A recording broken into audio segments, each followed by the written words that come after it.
What Carter Ashworth III didn't know when he sat across from me in my living room, demanding $80,000 toward his wedding or the engagement was off, was that the 14-acre commercial parcel his family had spent 3 years trying to acquire, the one sitting between their half-finished shopping center and the highway, had my name on the deed.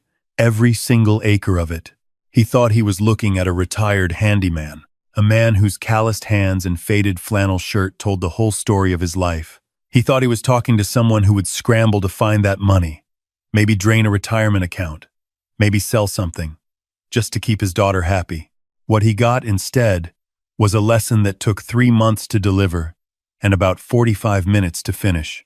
My name is Frank Delgado. I'm 62 years old, and I've been building things my whole life, literally and figuratively. I started with a wheelbarrow and a used truck when I was 24, doing landscaping and small residential repairs in Hartford. By the time my daughter was born, I had a crew of 12. By the time she started high school, I had quietly turned Delgado Development Group into one of the largest private real estate development firms in New England. 70 employees, hundreds of millions in completed projects, a portfolio that would make Carter Ashworth's family accountant sweat. But my daughter didn't know that. Not fully. She knew I had done well. She knew we weren't struggling. What she didn't know was the scale of it. Because I had made a deliberate decision when she was young. I didn't want her growing up as the rich man's daughter. I wanted her to grow up as Maya Delgado, someone who earned every grade, every scholarship, every opportunity on her own terms. So I kept the trucks old. I kept the house modest. I let her believe her father was comfortable, not wealthy. That decision would prove to be the most important test I ever designed. Maya met Carter during her second year at UConn Law. He was finishing his MBA at Yale. She brought him home for the first time on a Saturday afternoon in late October, and I remember standing on my driveway in my work clothes because I'd been sealing the cracks in the pavement that morning. My old Ford F-150 was parked out front, toolboxes visible in the bed. My neighbor's leaf blower was running next door. It was a perfectly ordinary Saturday in a perfectly ordinary neighborhood in West Hartford. Carter stepped out of his Porsche Cayenne and took in the scene the way a man reviews a property he has no intention of buying. He shook my hand, and his grip was the kind that's been carefully practiced to feel authoritative. He had the look of someone who'd grown up being told he was exceptional. Good jaw, good posture, the easy confidence of inherited certainty. My daughter was beaming beside him, which was the only thing that mattered to me in that moment. Maya, he said, glancing at the house. You said your dad was in construction? He works in real estate development, she said, and I caught the slight correction in her voice. She was already managing him. More of a contracting background, I said, wiping my hands on my jeans. Come on in. He looked at my hands the way people look at something they'd rather not touch. Inside, he moved through the living room with the quiet appraisal of someone calculating resale value. He noticed the furniture that had been there since Maya was in middle school. The family photos on the wall, the framed picture of my wife Elena, who passed 8 years ago from a heart condition she never complained about until it was too late. He paused at a photo of me at a groundbreaking ceremony, hard hat and all, and I saw the small nod of confirmation. Ah, yes, the contractor dad. Over dinner, he asked about my work in the way educated people sometimes ask about the weather, politely, briefly, with no real interest in the answer. I told him I had a small development company. I did some commercial work. He nodded and moved the conversation toward himself. His family, he explained, were the Ashworths of Greenwich. His grandfather had started Ashworth Retail Group, which now operated 42 specialty stores across the Northeast. His father, Charles Ashworth, sat on 3 corporate boards. His mother, Diane, had chaired the Connecticut Cultural Foundation for 9 years. Carter himself was being groomed to take over the family business after spending 2 years in finance. He said all of this the way people recite their credentials to a customs officer, just establishing what kind of person he was dealing with. I ate my chicken and listened. Maya walked him out later that night, and when she came back inside, her eyes were asking a question she wasn't quite ready to say out loud. He's a lot, she said finally. He's something. I agreed. She smiled and went to bed, and I sat in my kitchen for a long time thinking about the things I'd noticed that she was still learning to see. The months that followed were a slow education. Maya would mention things offhand, a comment Carter made about the neighborhood, something his mother had said about where Maya had gone to undergrad, the way Carter's friends sometimes went quiet when she mentioned her father's line of work. She framed these things as minor, manageable, something she could navigate.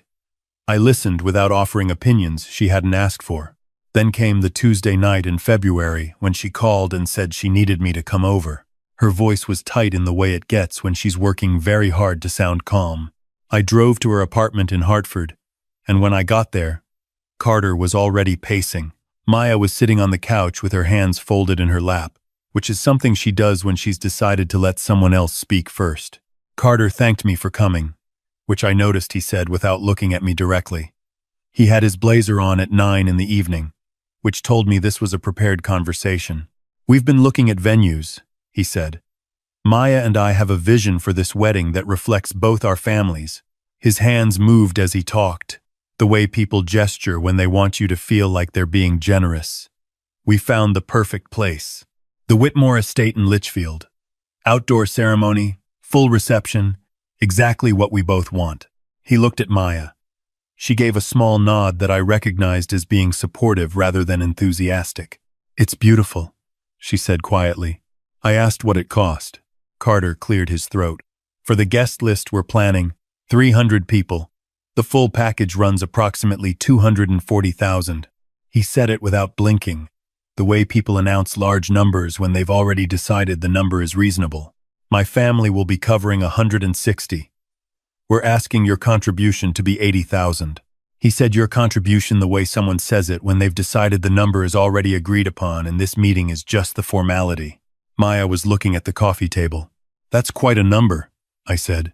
Carter leaned forward slightly. "Mr. Delgado, I want to be straightforward with you, man to man. My family has a certain standing in this state. The people on our guest list, my father's business partners, colleagues from the foundation, the senator's office. These are relationships that have taken decades to build. This wedding isn't just a party. It's a statement about who we are as a family going forward. I want Maya to be proud of what we're presenting." I watched him. He said proud the way people say it when they mean comfortable.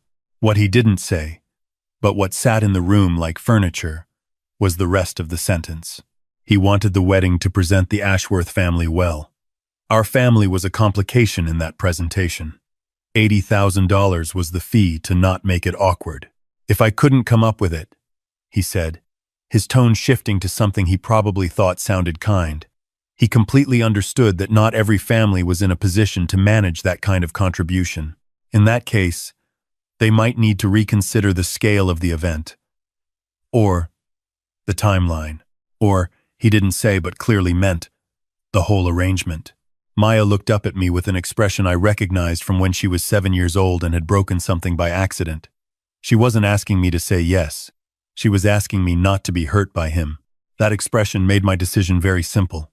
"I'll need some time to think it over," I said. "Of course," Carter said, and his relief was visible.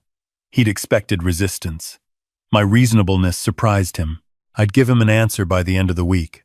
I drove home and called my business partner, a woman named Roberta, who has worked with me for 19 years and knows more about my business than I know myself. I told her to pull together everything we had on the Ashworth family real estate situation. She knew exactly what I meant. 3 years earlier, Ashworth Retail Group had announced plans for a flagship development in Farmington, a large mixed-use center, anchor retail, parking structure, restaurant row, the kind of development that puts a family business on a new level. They'd been acquiring parcels quietly, one by one, for 2 years before they hit a wall. The wall was a 14-acre tract on the western edge of their planned footprint. Without it, their project couldn't connect to the highway interchange. Without the highway connection, the whole development failed economically. They'd been trying to identify and acquire that parcel for 18 months. Their attorneys had hit dead end after dead end because the ownership was buried under 3 layers of LLC structure.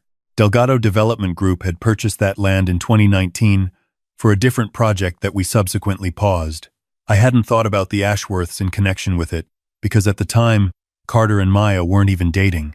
When Roberta called me back at 11 that night, she confirmed everything. The Ashworths' lawyers had made 3 attempts to locate the parcel owner. They'd never gotten past the holding company name. They had no idea it was mine. I sat with that information for a while. Then I accepted the invitation to dinner at the Ashworth estate in Greenwich the following Saturday. The house was exactly what I'd expected. A 7-bedroom colonial revival on 3 acres, the kind of property that photographs well for charity newsletters. Valets took the cars. Inside, the walls held artwork that had been selected to communicate taste rather than express it. Everything was beautiful, in a way that seemed to require witnesses. Charles Ashworth met me at the door with the handshake of a man who had decided in advance what to make of me. He was in his mid-60s, silver-haired, wearing a sport coat that cost more than most people's car payments. His wife Diane appeared behind him, elegant in a way that involved significant maintenance, and smiled at me with the warmth of someone greeting a serviceman who has come to fix the boiler.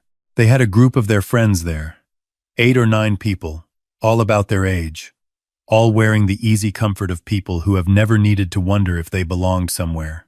Carter was already there with Maya. He greeted me with a clap on the shoulder, the kind that men do when they want to seem like they're treating you as an equal without actually doing so. The evening started pleasantly enough.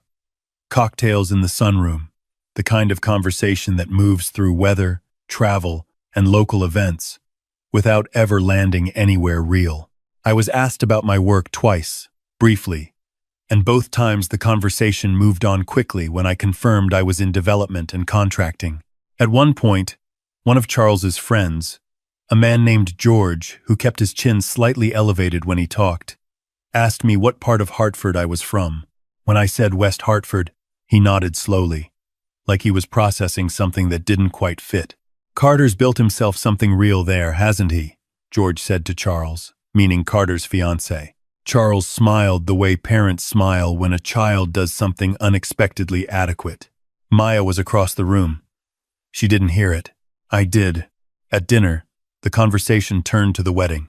Diane was describing the floral arrangements she had in mind, how she'd already spoken to someone who had done an event for the governor's daughter, when Carter's mother paused and looked at me with an expression of what she probably considered sensitivity. "Frank," she said, and I noticed she used my first name for the first time all evening. Carter mentioned, "You might have some concerns about the financial arrangement for the venue. I just want you to know that we completely understand that $80,000 is a significant ask for someone in your position. If it's not feasible, there are other options. There's a lovely inn in Simsbury, much more manageable and charming in its own way." She said charming the way people say quaint when they mean small.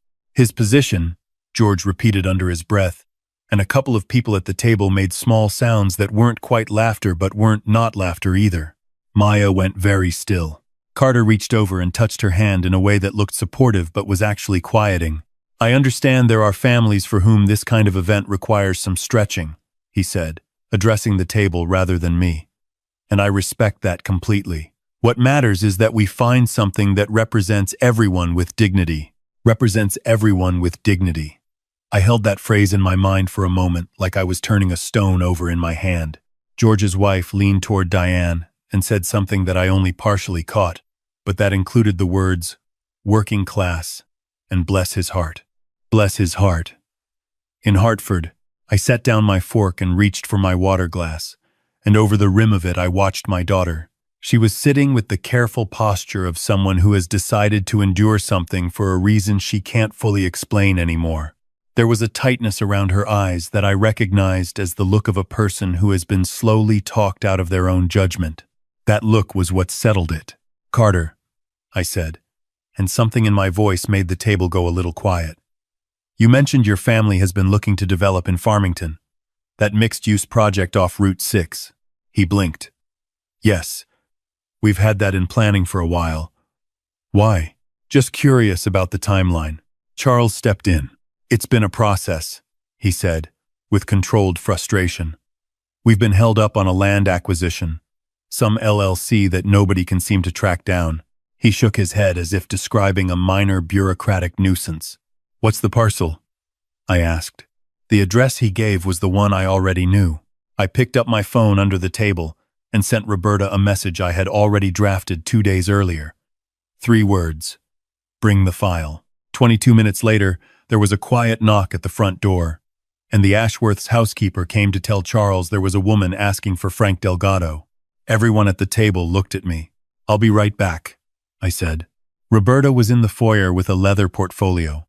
She was dressed the way she always dresses for important meetings, entirely prepared and not at all concerned about impressing anyone. "Everything set?" I asked. "Everything set," she said. We walked back into the dining room together. Carter stood up, looking between me and Roberta with the confused expression of someone whose script has just changed without warning. "Who is this?" Charles asked. "My name is Roberta Chung," she said pleasantly. "I'm the COO of Delgado Development Group." Carter's face did something interesting. "Frank," said Diane with a small, uncertain laugh. "Is this a work emergency?" "In a way," I said. "Roberta, would you mind explaining the Farmington situation to Mr. Ashworth?" Roberta opened the portfolio. Delgado Development Group acquired the 14-acre parcel at 1,140 root 6 inches. Farmington, in October of 2019, she said. The way someone reads a grocery list. The acquisition was structured through a series of holding companies as part of our standard process for competitive markets. The holding entities are legally required to identify Delgado Development as their parent on any direct title inquiry. But those inquiries need to use our registered doing business as filing, which your attorneys apparently never located. She slid a document across the table toward Charles. "This is the full chain of title. Mr. Delgado has owned that parcel for 5 years. The silence that followed was different from the other silences of the evening. This one had weight." Charles stared at the document without picking it up, like he was trying to decide if touching it made it more real. "I don't understand," Carter said. "I looked at him the way you look at someone when you've been deciding for a while what you actually want to say. You told me you were in development," he said. "I told you I had a development company, yes. You drive a hen." He stopped himself. "A Ford F-150, I said. "I know. I've had it for 9 years. It runs fine." Carter's mother turned to him. "Carter, what is happening?" He didn't answer because he was still looking at me with the expression of a man trying to rearrange furniture in a room that is suddenly a different shape. Maya was looking at me too, but her expression was different. It moved through surprise, and then through something more complicated, something that was starting to look like understanding. "Mr. Delgado," Charles said, recovering some of his register. "This is, I admit, unexpected, but I'm sure there's a productive conversation to be had about the parcel. We've been looking for that land for—" "I know how long you've been looking for it," I said. 3 years, 4 months. Your attorneys filed 2 title searches under the wrong entity name and 1 verbal inquiry that my office declined to respond to because we were evaluating other uses at the time." Charles absorbed this slowly. "Roberta," I said. "The other document." She set a second paper on the table. "Delgado Development Group's current revenue is approximately $68 million annually," she said. "We have 71 full-time employees, 22 active projects in Connecticut, Massachusetts, and Rhode Island, and assets under management totaling just under $400 million. George, across the table, made a sound that was not a word. I was very quiet for a moment, looking at the faces around me, Charles trying to calculate, Diane's composure cracking at the edges, Carter's friends sitting very still in the way people sit when they're trying not to be noticed. I looked at Carter. "You've spent the past several months letting me know, in various ways, what category of person you thought I was. When my daughter told you I was in development, you heard handyman. When you saw my truck and my house in my hands, you saw a man you could establish terms with. You asked me for $80,000 toward a wedding you designed to impress people who would not have given my daughter a second glance if you hadn't brought her in on your arm. I wasn't raising my voice. There was no reason to. I listened to this table describe my family's participation as something that required managing. I heard your mother offer my daughter an inn in Simsbury, with the tone of someone suggesting a lesser cut of meat. I heard your friend say, bless his heart, about a man who has been building this state brick by brick for 38 years. Roberta quietly closed the portfolio. I want to be clear that this isn't about the money. $80,000 is an amount I spend on due diligence for a mid-sized acquisition. The insult was never the number. The insult was the assumption behind it. Carter started to speak. I held up one hand. You assume that because my hands are rough and my truck is old, I was a man who needed to be managed. That my daughter was lucky to have your family's consideration.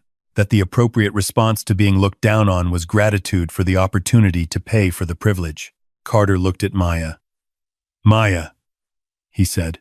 She was sitting straight, very still, looking at her hands. Carter, she said softly.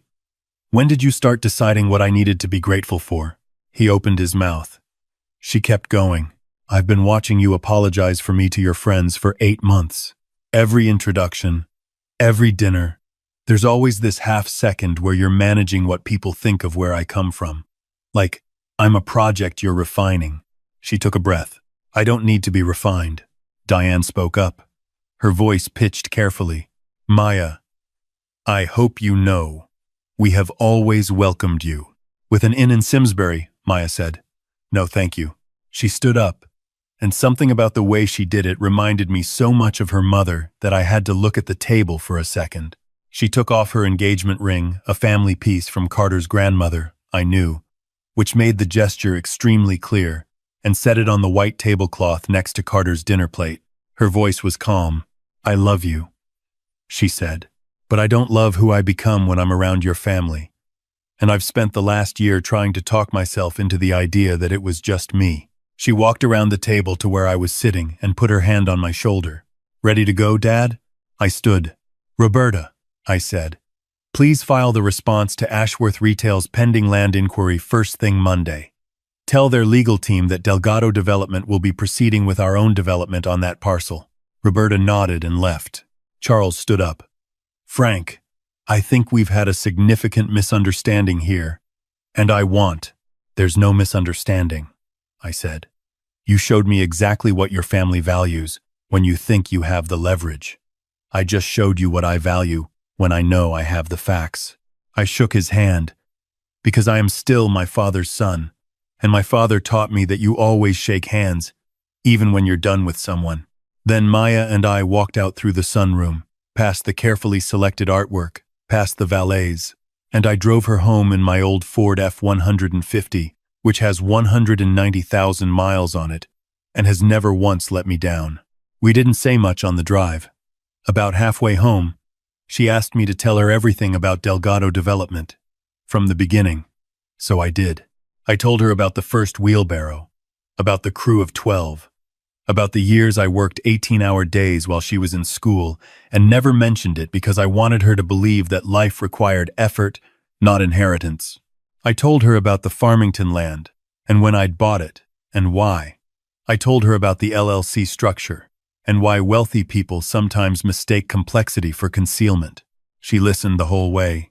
When I pulled into my driveway, she sat there for a minute in the quiet. Why didn't you tell me, she asked, about the real size of it? Because I wanted you to be Maya Delgado first, I said. Not the daughter of Frank Delgado, the developer. There's a difference in how people treat you when they know. You were better off not knowing. She thought about that. And Carter? Carter was a test, I said. I didn't design it. He designed it himself, every time he opened his mouth. She laughed. It was a real laugh, not the managed one I'd been hearing for months. Can I ask something? She said. Anything. That inn in Simsbury that his mother mentioned. Is it actually charming? I thought about it. Probably not the way she meant it. Maya smiled and shook her head. She got out of the truck and came around to my window and hugged me through it the way she used to when she was small. Mom would have handled this better, she said. Your mother would have had the land documents framed, I said. She laughed again and went inside. I sat in the driveway for a while. The neighborhood was quiet. Someone down the block had their porch light on. It was a perfectly ordinary Saturday night in a perfectly ordinary neighborhood, and I had not once in 38 years of building things been ashamed to live in it. Roberta called me Monday morning to tell me that Charles Ashworth had called twice. I asked her to let it go to message. The second call included a very polite inquiry about whether there was any flexibility on the Farmington parcel, given the new relationship between our families. I had her send a standard reply that Delgado Development was moving forward with its own plans. 3 weeks later, Maya called to tell me that her law firm had assigned her to a commercial real estate team handling a new acquisition in the Hartford metro area. She didn't know whose project it was yet. I didn't tell her. Some lessons are better when they arrive on their own timeline. I drive my old truck past the Farmington parcel sometimes. There's a sign going up now. Mixed-use development. Residential, retail, community green space. A good project. The kind I've been building for 38 years. The kind that creates something real in a place that needed it. On the sign, in letters that are visible from the highway, it says, Delgado Development Group, building communities since 1987. Not just buildings, communities.